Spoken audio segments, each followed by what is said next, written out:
तो उसका फिक्स होता है वो किसको वोट देगा। क्लियर कहना चाहती हूँ, जातिवाद पॉलिटिक्स कभी खत्म नहीं होगी। वो ऐसे नेता हो जाएंगे सारे तो अब अपने आप जातिवाद खत्म हो जाएगा। इस बात पर मैं एक टिप्पणी देना चाहूंगी कि ऐसा कुछ भी नहीं है। उसके बाद भी राजपूत जीते, जातिवाद है, था, बना रहेगा। उससे पहले भी राजपूत जीते, तो क्या छात्र संघ अध्यक्ष के जो चुनाव होते हैं उसमें राजनीतिक नहीं होती?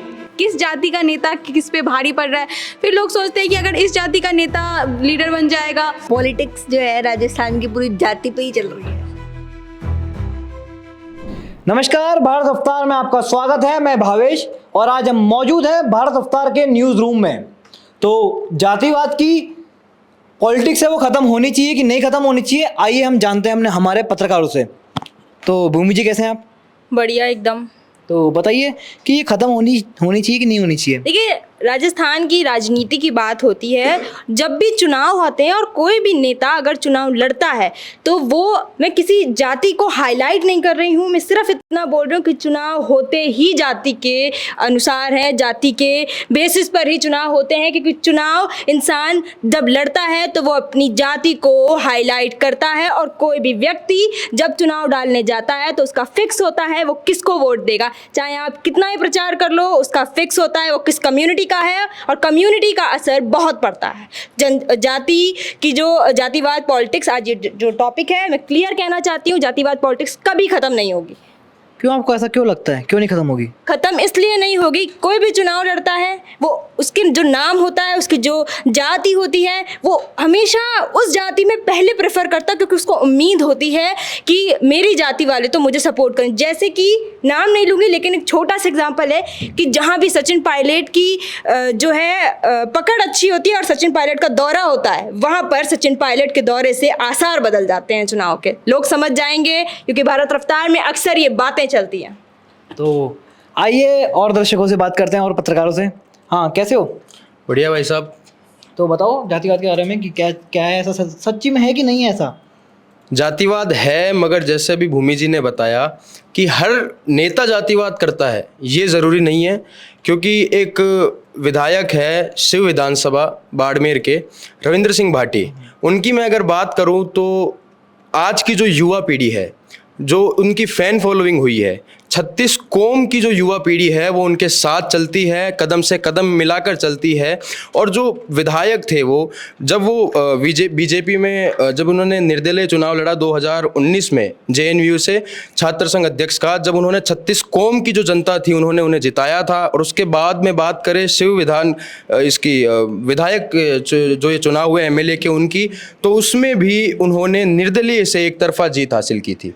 और ये जो इन्होंने अभी कहा कि जो है कि जातिवाद खत्म नहीं होगा अगर सारे नेता जो है वो अगर इस तरह से रहे, ये मेरा कहना नहीं है, ये जो 36 कौम की जो जनता है, जो युवा पीढ़ी है, उनका कहना है कि जब वो ऐसे नेता हो जाएंगे सारे तो अब अपने आप जातिवाद खत्म हो जाएगा। हमें अक्सर देखने को ये मिलता है कि रविंद्र सिंह भाटी हर जात के लोगों पे घर पे जाके खाना खाते हैं, हर कौम के घर पे जाके खाना खाते हैं और हर धर्म के घर पे जाके खाना खाते हैं। तो मतलब आपको क्या लगता है कि क्या बोलते हैं कि इस बात पर मैं एक टिप्पणी देना चाहूंगी कि ऐसा कुछ भी नहीं है कि जो नेता, जो जैसे नवीन ने बताया कि 36 कौम एक साथ लेकर चलते हैं। क्या किरोड़ी लाल मीणा जो है एसआई पेपर लीक का जो लगातार मुद्दा उठा रहे हैं, उससे किसी जाति को असर पड़ रहा है? नहीं। लेकिन उसके बाद भी किरोड़ी लाल मीणा ने अपने दांव पर दौसा में मतलब चुनाव का जो खेल था, उस वक्त दौर था, वो खेला, उसके बाद भी वो हार गए। क्या उस वक्त जनता को याद नहीं था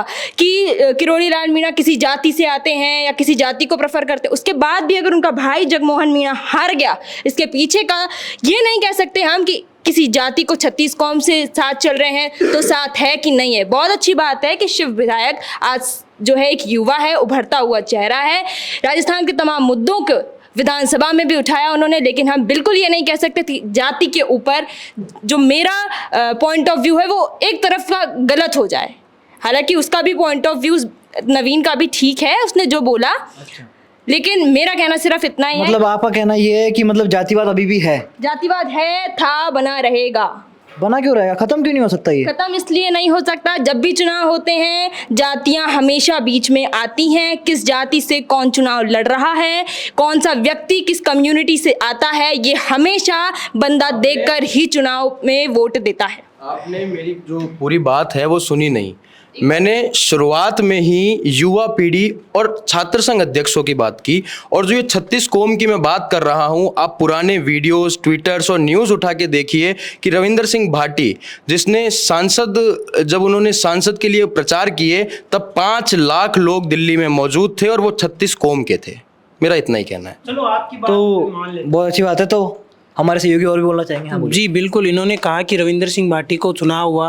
अब मैं इनसे ये पूछना चाहता हूँ कि वहाँ पे जब यूनिवर्सिटी में चुनाव हुआ था तो वहाँ पे रविंदर सिंह भाटी जीते, उसके बाद भी राजपूत जीते, उससे पहले भी राजपूत जीते, तो क्या छात्र संघ अध्यक्ष के जो चुनाव होते हैं उसमें राजनीतिक नहीं होती? राजनीति हर चुनाव में होती है, और जो छात्र संघ चुनाव होते हैं उन्हीं से ही राजनीति है वो शुरुआत होती है। रविंदर सिंह भाटी को सिर्फ 4200 वोट मिले थे, और जो हारा था उसको 3800 वोट मिले थे। तो 36 कौम का वोट है वो रविंदर सिंह भाटी को कैसे मिल सकता है? मतलब ज्यादा फर्क नहीं था। ज्यादा फर्क नहीं था, 400 वोटों तो का फर्क आपको था। क्या लगता है कि जातिवाद है कि नहीं है, कि खत्म होगा कि क्या है? आपको क्या जातिवाद का खत्म होना है वो एक शुरुआत हो चुकी है, क्योंकि जब से ये जो चुनाव बंद हुए छात्र संघ के, इससे जातिवाद पे थोड़ा सा फर्क जरूर पड़ा है, लेकिन इसको खत्म नहीं किया जा सकता। इसको खत्म करने के लिए ग्राउंड स्तर पर जो सरपंच के चुनाव होते हैं, वहां से लेकर जो ऊपर प्रधानमंत्री के चुनाव है, वहां तक अपने को नजर रखनी पड़ेगी, तब जाके ही ये जातिवाद है वो खत्म हो सकता है, वरना नहीं हो पाएगा। अच्छा, तो चलते हैं और किसी के पास। तो साक्षी, कैसे हैं आप? बढ़िया, आप बताइए। बस एकदम बढ़िया। तो आपको क्या लगता है जातिवाद के बारे में, ये पॉलिटिक्स के देखिए, बारे में, जातिवाद की पॉलिटिक्स? पॉलिटिक्स का तो मैं नहीं कह सकती, लेकिन जातिवाद एक ऐसी चीज़ है जो ना कभी ख़त्म हुआ था, ना अभी हुआ है, और ना ही कभी होगा। क्योंकि जब भी हम जातिवाद की बात करते हैं, इलेक्शन का टाइम आता है, हम ऐसे बोलते हैं कि हम इस जाति के नहीं, हम इस जो अच्छा नेता करेगा, जो भी कुछ करेगा, जो काम करेगा, बेहतर काम करेगा, हम उनको वोट डालेंगे। लेकिन जब वोट का टाइम आता है, इलेक्शन का टाइम आता है, तब लोग देखते हैं कि किस जाति का नेता किस पे भारी पड़ रहा है।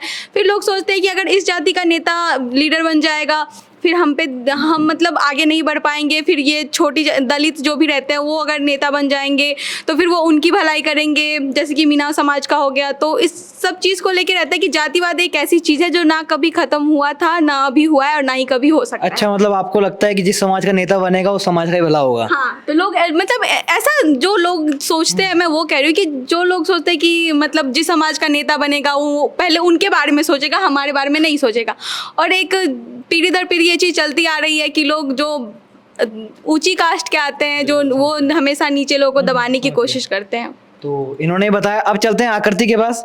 हाँ, तो आकृति, क्या कहना है आपका? क्या लगता है आपको हाँ जी, किस बारे में? जातिवाद के बारे में, कि जातिवाद खत्म होगा कि नहीं होगा? जातिवाद पॉलिटिक्स में खत्म होगा नहीं होगा? क्या लगता है जातिवाद है? पॉलिटिक्स जो है राजस्थान की पूरी जाति पे ही चल रही है। अच्छा, हाँ, वो बीजेपी कांग्रेस जो भी चल रहा है वो अलग चीज़ है, जातियों पे ही चल रही है। मतलब राजपूत अलग, जाट अलग, इसी पे चल रही है। अच्छा, मतलब आपका कहना है कि पूरी इस पे ही चल रही है ये। हाँ। और ये खत्म होगा कभी? कभी नहीं होगा खत्म, जब तक चलेगा चलेगा ही। तो बहुत अच्छा लगा इनसे बातचीत करके, और धन्यवाद आपका।